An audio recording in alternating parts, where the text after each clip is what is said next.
Well, a very happy Thursday and welcome to the TNC Sports Talk YouTube channel. My name is Justin and today is August 28th of 2025.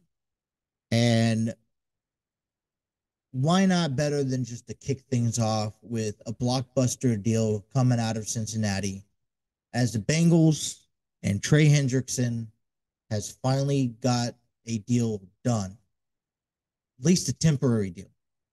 It was reported back on Monday evening that the Cincinnati Bengals and the defensive pass rusher Trey Hendrickson has agreed to terms on a one-year contract worth $30 million for the 2025 season. And if you are a Bengals fan, this is a time and moment where you could just take a breath. This deal was done as they had to put a 53-man roster together earlier this week. And I wasn't worried about the deal not getting done. It's just the timeline of it getting done. And I guess you can say that, hey, the deal's done. We can move forward. Trey's back at practice. And now we could focus on September 7th in Cleveland, taking on the Browns, and just worry about nothing but the regular season. You have to admit to yourself, though, that the controversy and the headline news that this story took precedence over preseason football for the Bengals throughout the month of August was a bit alarming. In my opinion, we could have waited out. Now, great. We got a chance to take care of, we kind of put a Band-Aid on the wound. We got him to a one-year deal. We paid him the money he wanted. He's set to be a free agent next year. And for the Bengals, they're like, okay, well, we'll approach things next year. But right now, you're on our team, and we're hoping to be able to utilize every asset that you have to provide. And, in ways that works is fine. Hey, listen, you got paid, but you really don't know what the future holds. And so if this is the last season that we get with Trey Hendrickson, then I really hope it's a solid season. Because I am doubtful that they're going to work a deal out long term after this season, and I am doubtful, who's going to step in and replace him and be as talented as him. But this helps the defense, and this helps the defense. We already know they're ranked 32 overall. We already know that they're not defined by their defense by any means necessary. And it concerns us. It concerns me as a fan of how this defense is going to carry.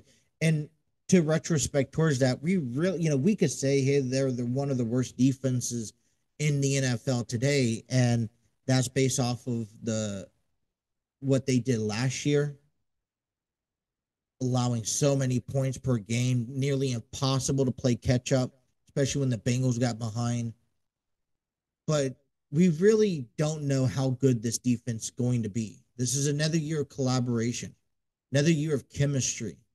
Yeah, we lost a few guys, Sam Hubbard, sure, but we picked up a Shamar Stewart, and I was listening to Monday night when this deal was released to the public, and I was listening to Chad Johnson on ESPN, and he was talking about teams and their image and how every team has a different image or a different reputation. Right now, the Philadelphia Eagles have an overall, all-rounded image that they're good on defense, they're good on offense, they're good on special teams. And that's what's, that when people gravitate to that, they're like, yeah, they're next in line to win a Super Bowl again. The Packers, I was argue that their image is defense base. For the Bengals, their image is Joe Burrow and Jamar Chase. It's not about the defense. But if a deal with Trey Hendrickson puts him back on the field and his presence on the field can elevate their ranking position from 32, may even into the 20s and possibly teens, then you take that any day of the year. And realistically, the only thing the Bengals defense needs to worry about is putting up less point or allowing less points than what Joe Burrow and the Bengals offense provides. Now, we know the biggest issue for the Bengals offense is their O line. And earlier this week, they also signed former Minnesota Vikings Dalton Risner. And there's a lot, I guess there's a lot of praise. He's contributed to a lot of success with Minnesota, Denver. This ultimately replaces Cordell Voslon, who's out for the season due to a shoulder injury. He's going to require surgery. And so I'm not saying that the Bengals hit a blockbuster deal with picking up Dalton and that's the solution for the O-line, because I think repetition, intensity, being able to complete games, and we really haven't seen him play in a Bengals uniform yet. That time will tell.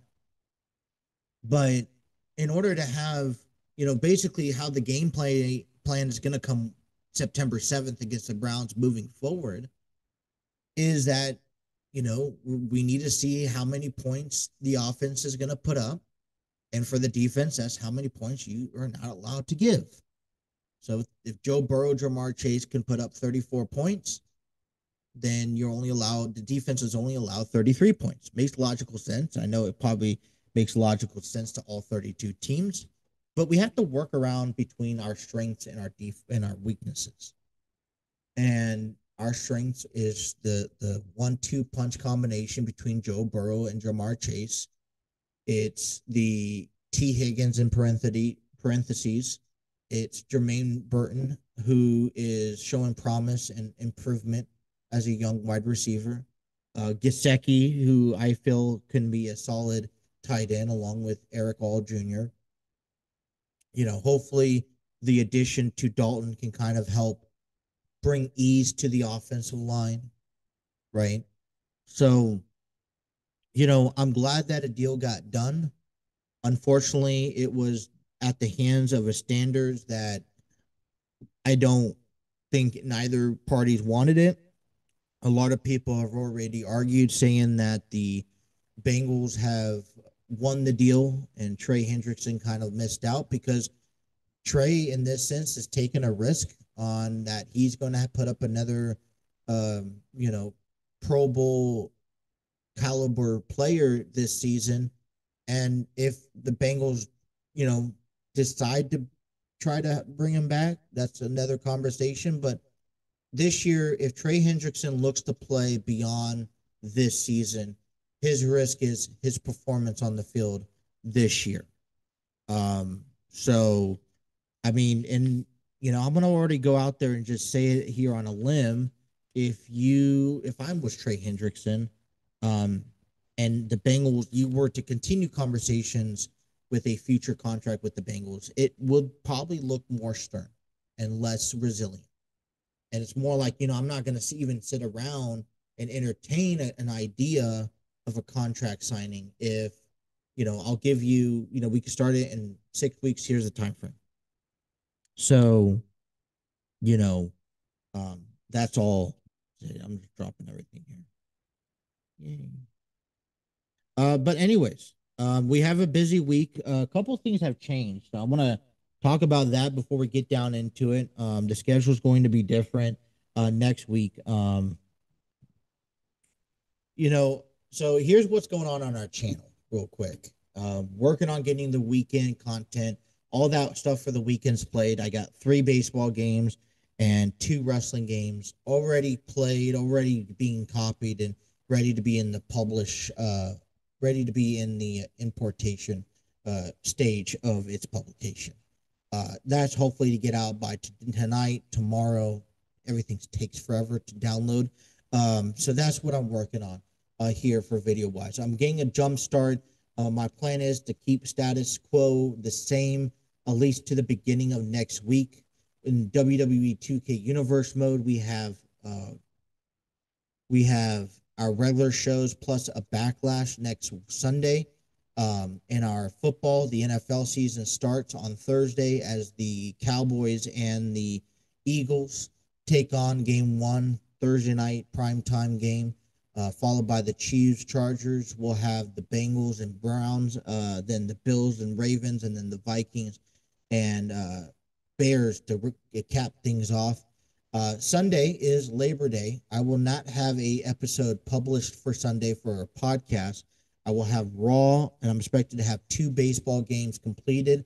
That will consume the baseball up until Saturday, a game on Saturday and a game on Sunday. So we'll still have 4 baseball games next week, but just scattered out throughout the week. I got a lot of content already published up that you can check out on the channel.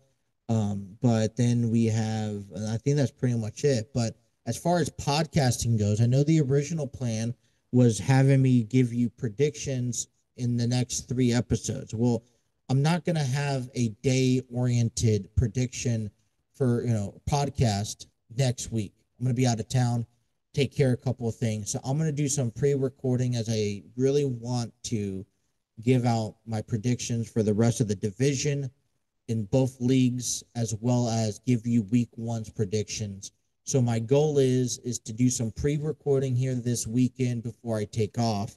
Have that content just have to be edited and going, but then be able to publish that for you guys. So on today's episode, we'll talk some sports here. We'll talk about the weekend, get you guys ready for Cincinnati sports. We will cover the NFC West and the AFC West in our predictions.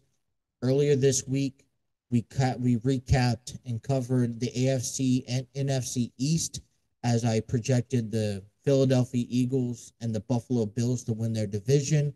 I also projected a competitive battle for a wild card spot with the Commanders, possibly the Cowboys, and then I also have the New England Patriots taking a massive improvement this season as well. So, I encourage you guys to go watch that episode. But today we will be predicting the AFC NFC West division.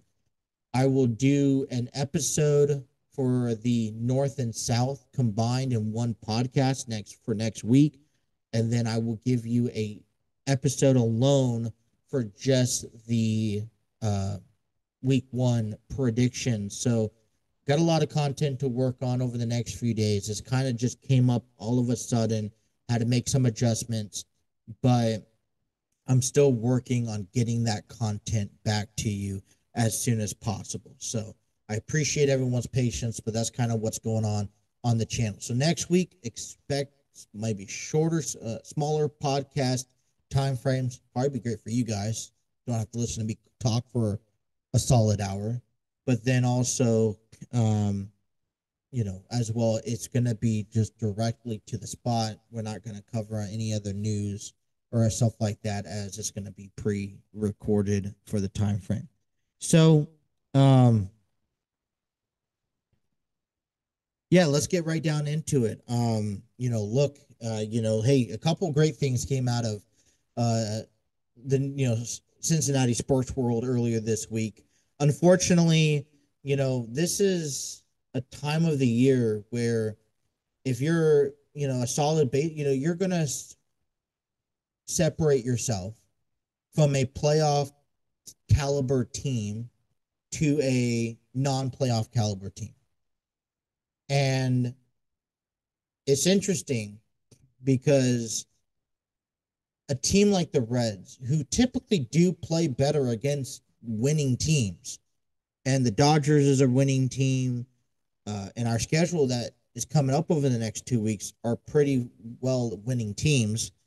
They, you would assume that the Reds kind of will do well, but uh, they've unfortunately got swept by the Dodgers. They got shut out on Monday, 7-0. They lost 6-3 on Tuesday and fell short 5-1 on Wednesday.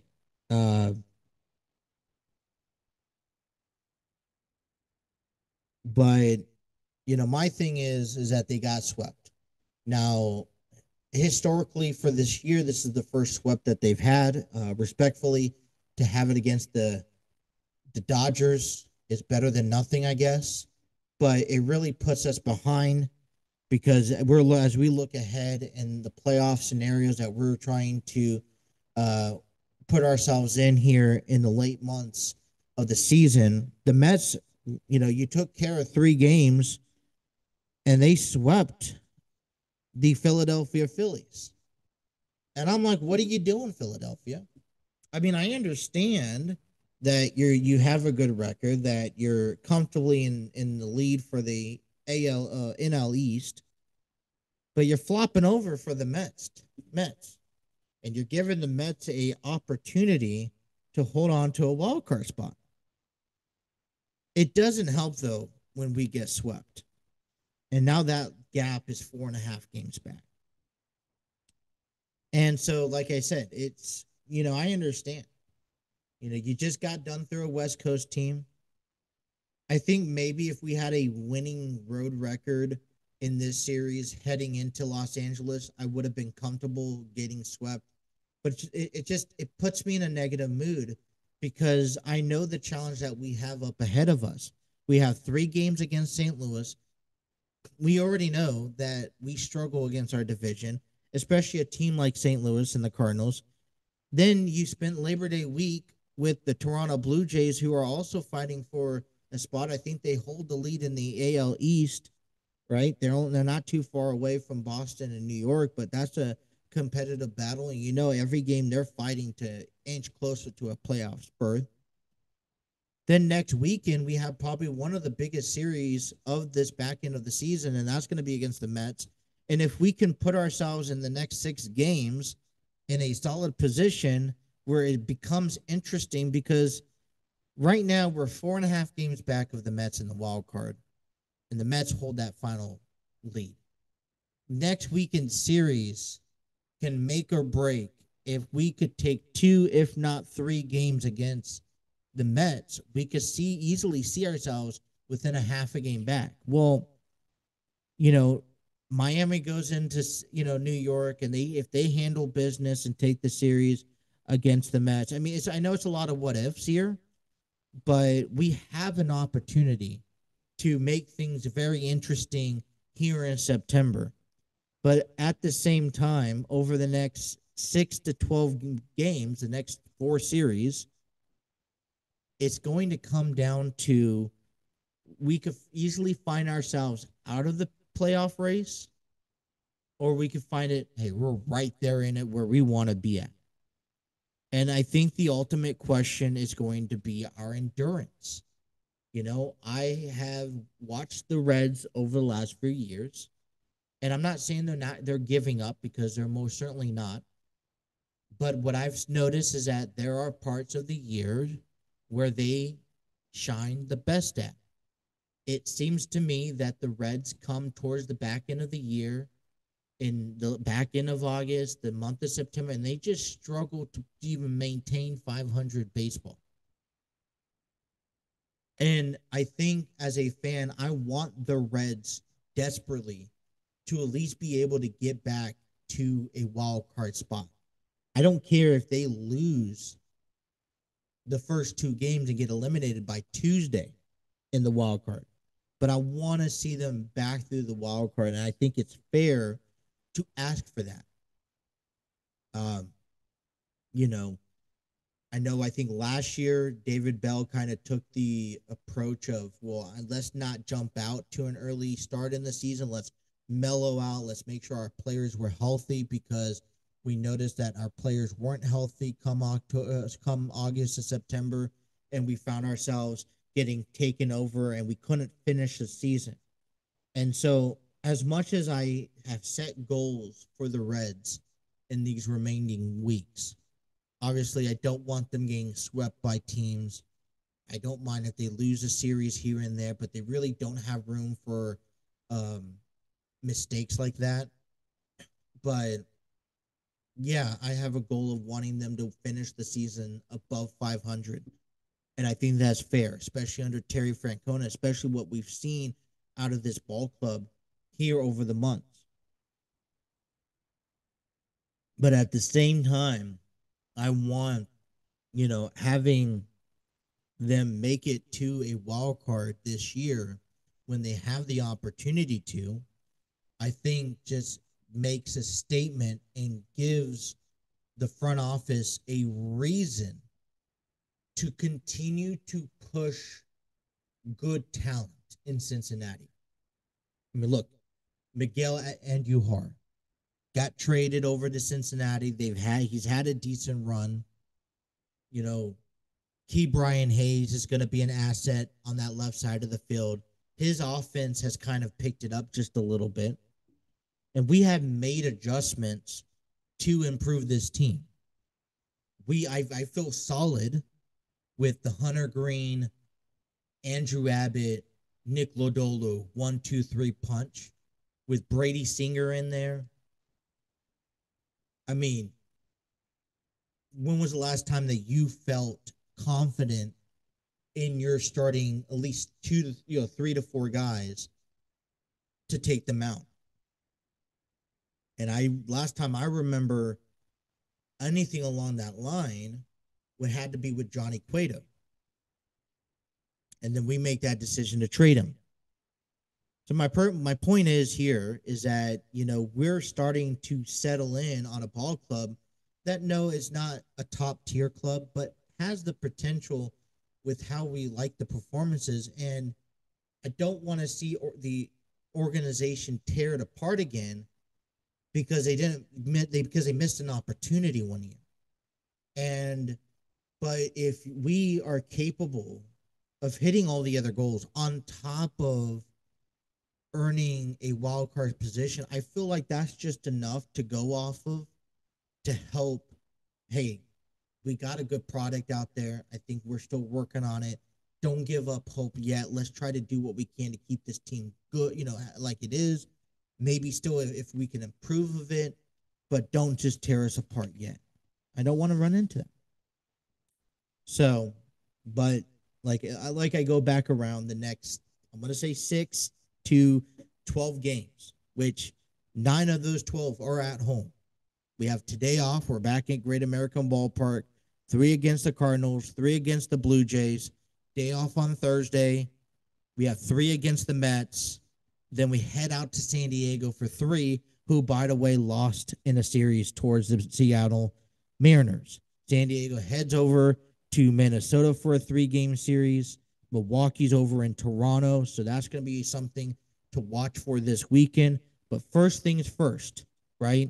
St. Louis, 4-game series against the Pirates. They took the first 2 games. They lost the third one. That final one is playing right now. First things first is win this weekend against the Cardinals division matchup there.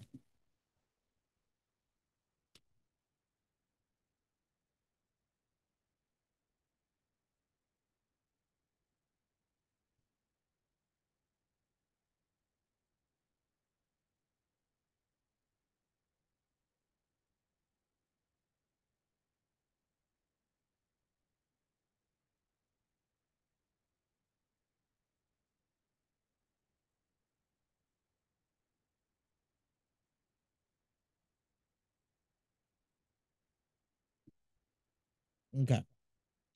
So I'm gonna get to our things here. Um, I almost forgot about this before recording. We talk about the Bengals all the time. We talk about the NFL getting back into it next week. a conversation that we also should be talking about this weekend is NCAA football.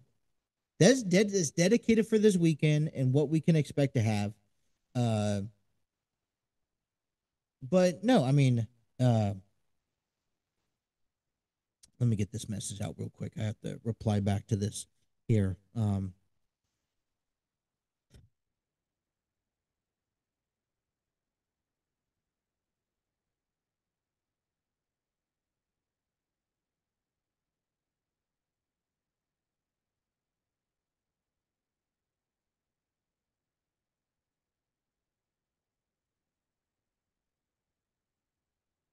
That work with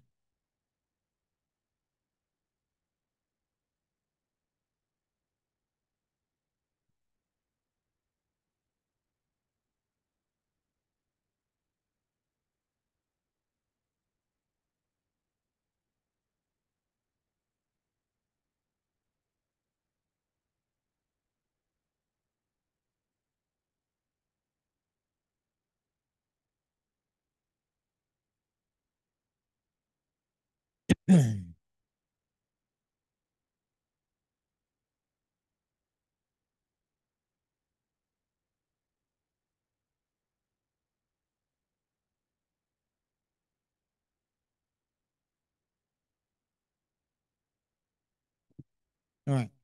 So I wanted to, and I'm just lost in the camera there. So I wanted to kind of just cover here a little bit in college football, um, because that officially started last week, but I think that this week is kind of that initiation week. Everybody, no, nothing's off the table. Everyone's playing.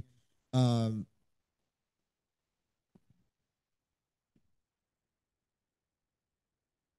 um,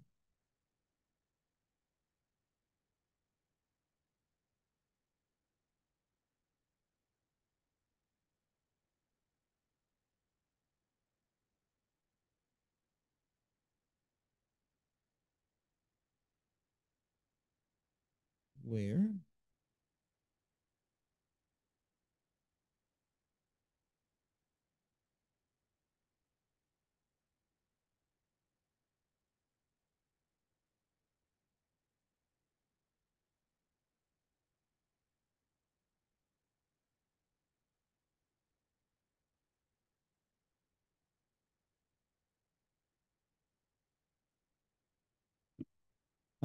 But I was looking at this schedule here, and I had to get back to a text message. I just apologize for that interruption there. But what I wanted to cover here today, I'm excited for college football, and I think you should be too. There's a lot of games that take place this afternoon, including one that that we will be paying attention to on our channel, and that's going to be the Cincinnati Bearcats. Now they're not at home. I would think this is a home game, but they're not at home. They're actually in Kansas City at Arrowhead Stadium. I know the Kelsey brothers have talked about this on their podcast before, and they're excited for it. But they're taking on Nebraska now.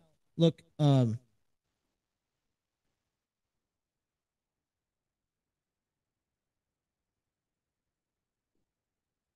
with the description.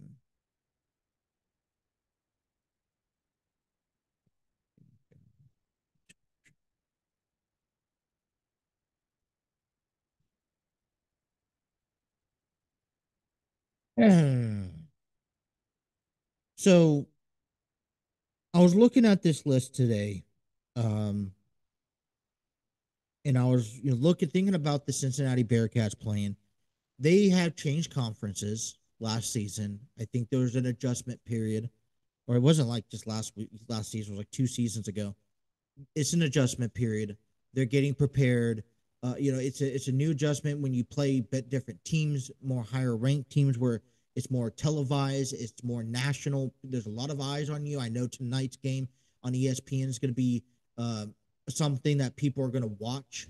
In replacement for Thursday Night Football, which is just a week away. Um, but that means your program has to be, maybe you were good in your last conference. Maybe you're kind of up there in the top three in your last conference, but um, now you're joining this new conference that does not have, does not put you in that same category anymore. So yes, there's a lot of perks to it because a lot of teams don't know what you're capable of. This is your first experience, but it also brings some negativity because you know you're going to get overlooked. Okay, you're not going to be taken serious, and it's quick. A lot of people are going to be quick to judge on you and your capabilities, especially when you don't perform well. But I was looking at some of the matchups, and I just want to share with you here real quick. I'm looking towards the Nebraska Cincinnati one. We will cover a lot of that here. A lot of Cincinnati football as best we can, especially throughout the course of the fall. Other games on site: Utah, UCLA. Sunday brings you Notre Dame versus Miami, especially with the North Carolina facing TCU. Bill Belichick as the head coach. Um, I have a friend of mine that is a Tar Heels fan, mainly in basketball, but also in football. And I'm kind of, I guess I'm kind of nervous. We know what Bill Belichick has done for the NFL. I, don't know, with all the drama that comes with and the baggage that comes with Bill Belichick, what type of success the Tar Heels have. But we'll keep that in mind. But a couple other games that kind of really look on that television schedule. I like LSU, Clemson. Those two teams looking to really have to improve. Alabama at Florida State. Other teams that look, hey, there's a lot have changed in their program, but even though they've changed, let it not bring a negative impact to the season. But I think the biggest one has to be Texas and Ohio. Texas and Ohio, two big conference, teams here, expected to be in the CFP this season, ranked up in the top five, by all means stretch. Um, I'm looking out for that game. That's going to be at a high noon game, so I'm very excited to see what that has to offer. And I'm just, it's football season, right? And I think there's no other great way with some of these great matches early on in the year. You know, as much as we want both of these teams to go undefeated and face each other undefeated to see who's ultimately the big dog, this could also turn pivot points in teams. So is Ohio State still that good? Is Texas? They want to make that statement too. The Longhorns. Um, I'm also eager to learn to see the impact that Etch Manning comes out. He's expected to be in the draft next season. So college football is underway. I know it kind of got that little start last weekend. Really kicks off tonight. And this weekend, a lot of great matchups. If you guys are looking for college football and things to watch on Saturdays, I know the wife is not really excited about that either because it's like, man, every Sunday's football, college now football, man, we cannot get a break here whatsoever. So, all right, let's get down into the divisions. I told you I'd be talking about the West, right? I'm going to kick things off with the AFC West, and that's going to start off with the Denver Broncos. I'm just going to go right down. They're not going to really be really big about this. So I have this magazine. It's kind of a tradition I get every year. It's the Athlons. Was either the Lindsay's. This one here is the Athlons because I haven't found the Lindsay magazine. But this is the 2025 preview. So Athlon Sports provides. They do this for baseball, college. They do this for college. I know that they do this for the NFL, obviously the NFL, NBA. The magazines are always designed a little bit differently, but in football and in baseball and in college, they provide you the take of the seat of the teams, divisions, conferences, key points, top rankings, and more. And so I can kind of just flip through this book. It gives you just kind of a key point information on what you need to know, along with, and then let you make your own opinion. You can kind of do the research from there. So according to, and I'm just going to backtrack here as I get you into those divisions. According to the Athlon Sports, okay, magazine, they predict that the Bills will win the division. They predict that no other team will make a wild card run. They're predicting that Miami comes in second, the Jets come in third, and the Patriots come in fourth. So that's their AFC prediction. And for those, go watch our show earlier this week. I had the Bills, then I had the Patriots, Dolphins, and then Jets. So that's my comparison to this league. I am looking at the AFC West, and they have the Chiefs, Broncos, Chargers, and Raiders.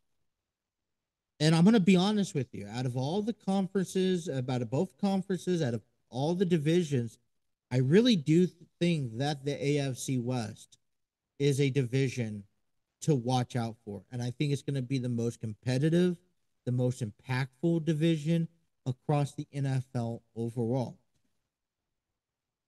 Denver has reestablished themselves. I think they have a promising quarterback in Bo Nix that a lot of people are excited for. The Chargers with Jim Harbaugh.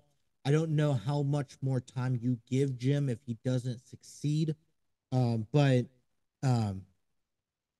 you also have the Raiders with you picked up Pete Carroll, right, as the new head coach. I don't know. You have the new offensive coordinator and Chip Kelly, right? And I mean, there's room for success here, right? And I think you have a couple of great minds think alike, and the Raiders could be dangerous. But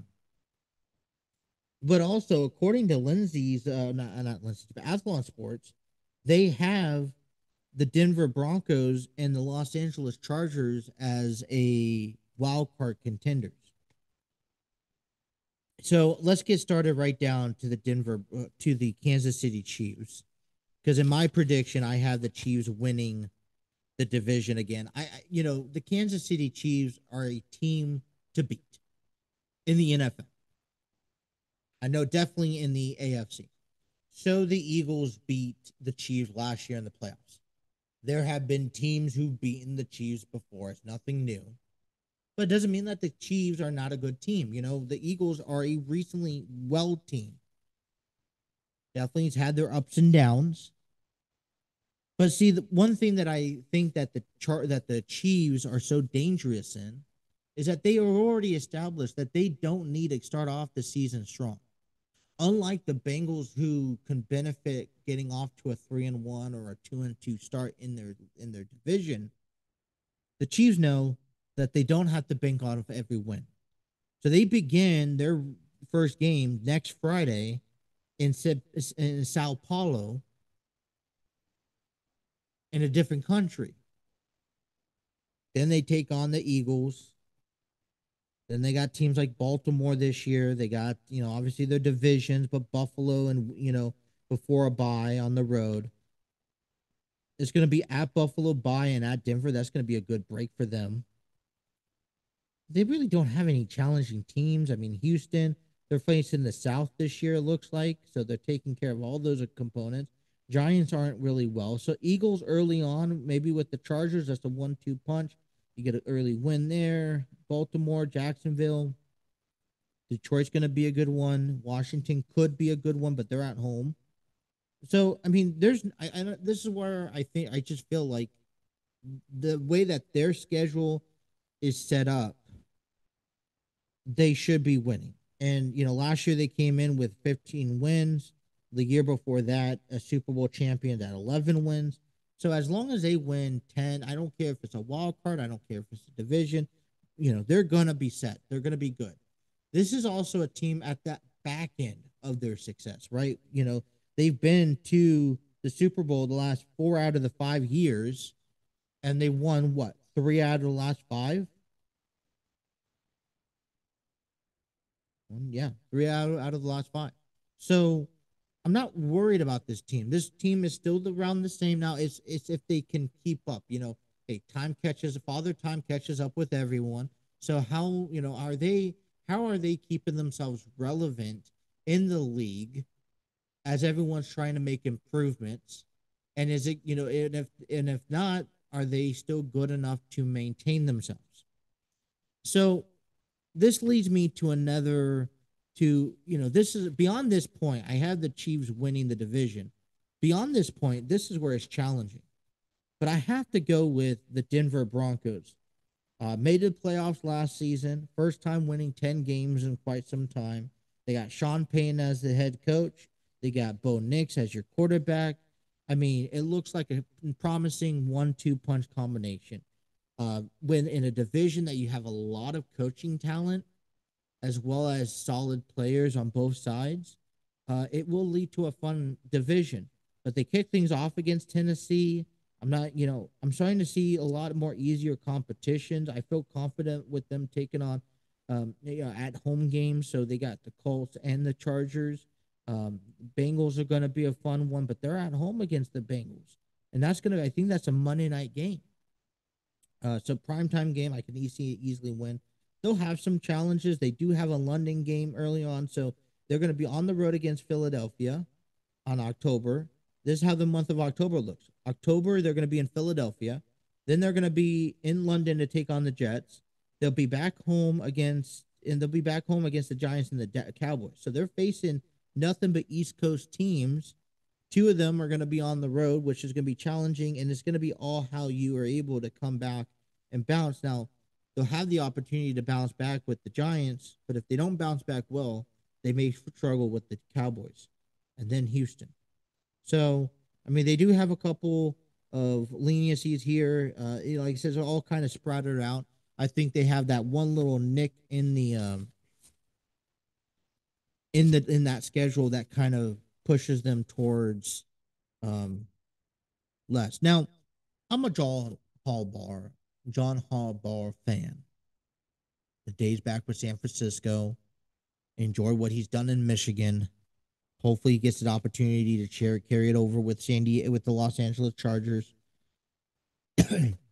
And so I may say that this could be a bit biased, but I think that the Chargers have the best position to win, to be in third place, to be a wild card contender. And here's why.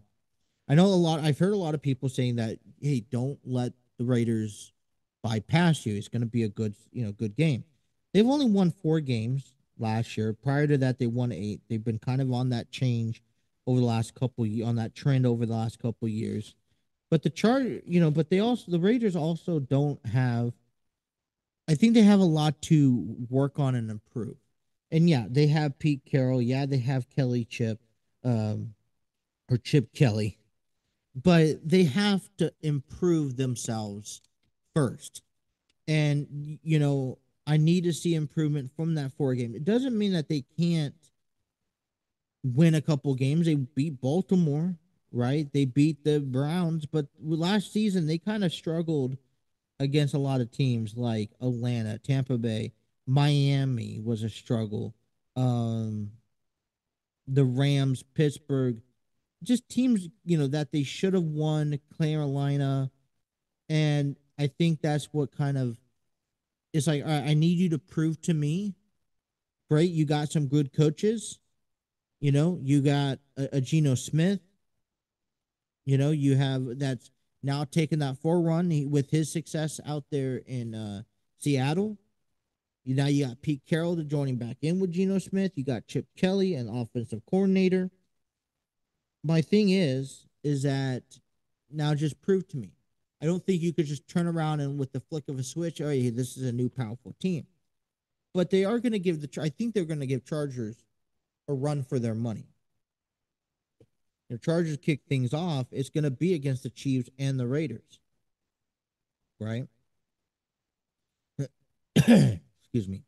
And it's actually going to be all against all their division the first 3 weeks. You got the Kansas City Chiefs, which is technically a road game. You have the Raiders as a road game in Allegiant Stadium before you come back to take on the Broncos.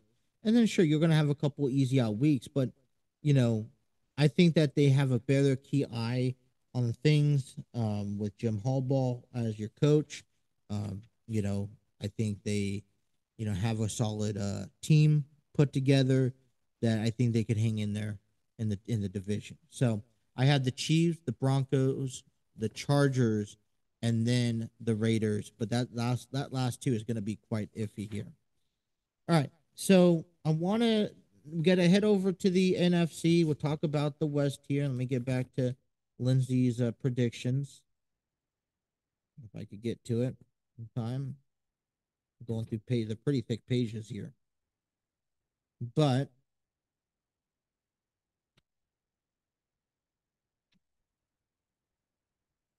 all right. So Athlon Sports predicts that the Rams are going to take back the division.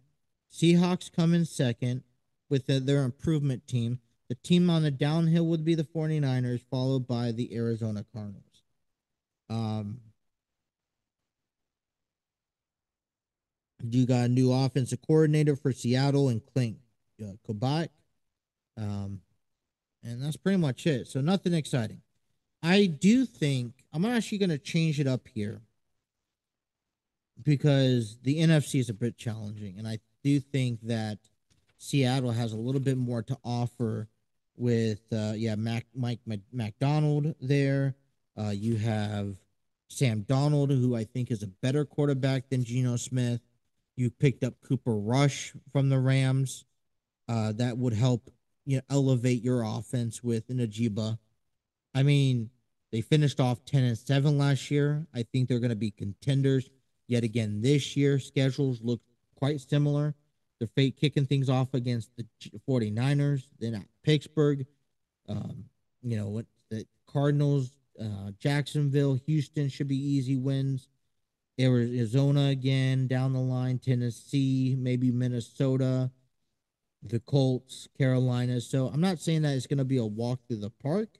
I say an easy 10, 11 wins. I have them placed in a wild card spot. If I go back, let me just go back to see what they do say about that. Lindsay Sports predicts that the not only the Rams will win, but you have nobody representing the wild card in the West. Now, with that being said, last year was very disappointing because we didn't see a West team represent. I do think that whatever two teams come out of the top between the Seahawks and the Rams, the other one should probably earn a wild card opportunity. The Rams, this is what's going to be. This is why I don't have the Rams at number one. I have Seahawks. Yes, they have a nice, easy schedule to get off with. They have Houston, Tennessee. Then they get, they have Houston, Tennessee, and then they go to Philadelphia. They take on the Colts and the 49ers. Should be like a 4-1, 4-2 before they go to London. The good news is if they could survive London, they have a bye the following week. They'll have the Saints. They have Tampa Bay, Carolina. They have a few tough opponents towards the end of the year. So it's going to be crucial if the Rams can get off to an early start and have themselves a winning way compared to last year where they started 1-4. They challenged to come back. They were 10-7. They missed the playoffs. They have Matthew Stafford again. My other concern is Matthew Stafford's health. And I think that's going to be the question throughout the course of this season. I'm not ruling out the 49ers quite yet. You have Kyle Shanahan. You got, Christian McCaffrey. You got Brock Purdy. You have George Kittle. You have Jawan Jennings. I think, it's still a solid team. They finished off 6-11, so a downgrade from years in the past where they've been to two consecutive AFC championships and that Super Bowl runners up. So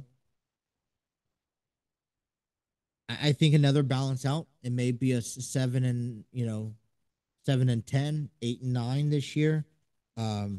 It's going to be how healthy people were. Nick Bosa was on and off with injuries. They get off to a tough start. I tell you, tough teams. Arizona, then they mellow out. Arizona, Jacksonville.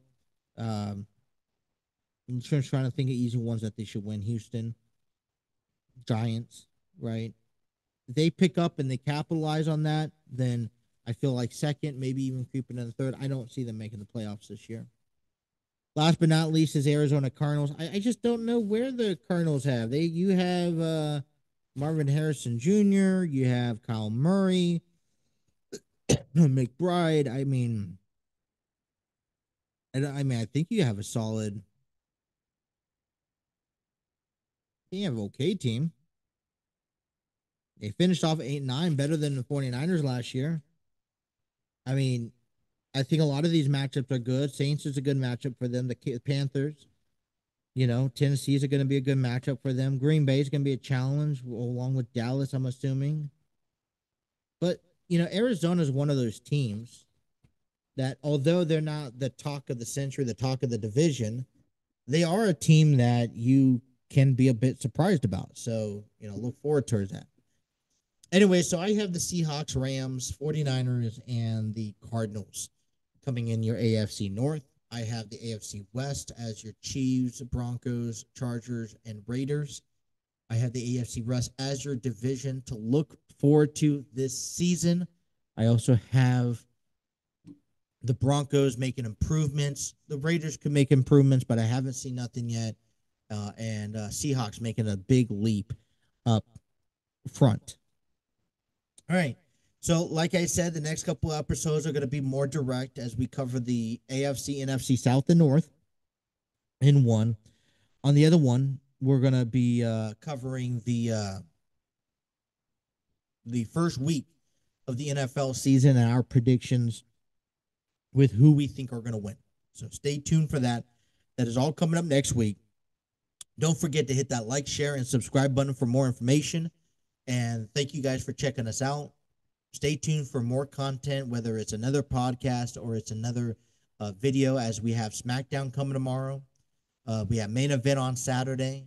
We have three baseball games, Friday, Saturday, and Sunday. I think the Dodgers is one of them. The Blue Jays and Milwaukee is the second one. And then we have I think it's the Astros and the Angels on Sunday. So it's going to be a fun weekend. And then we start all over Labor Day weekend. I'm planning on having a doubleheader as well as Monday Night Raw. Then we have NXT on Wednesday. And then we have football on Thursday and Friday, along with SmackDown. So we have a lot of content still ahead of us. So stay tuned. Hit that like, share, and subscribe button. Thank you guys for tuning in to the TNC Sports Talk. My name is Justin. And until next time, you guys enjoy the rest of your day.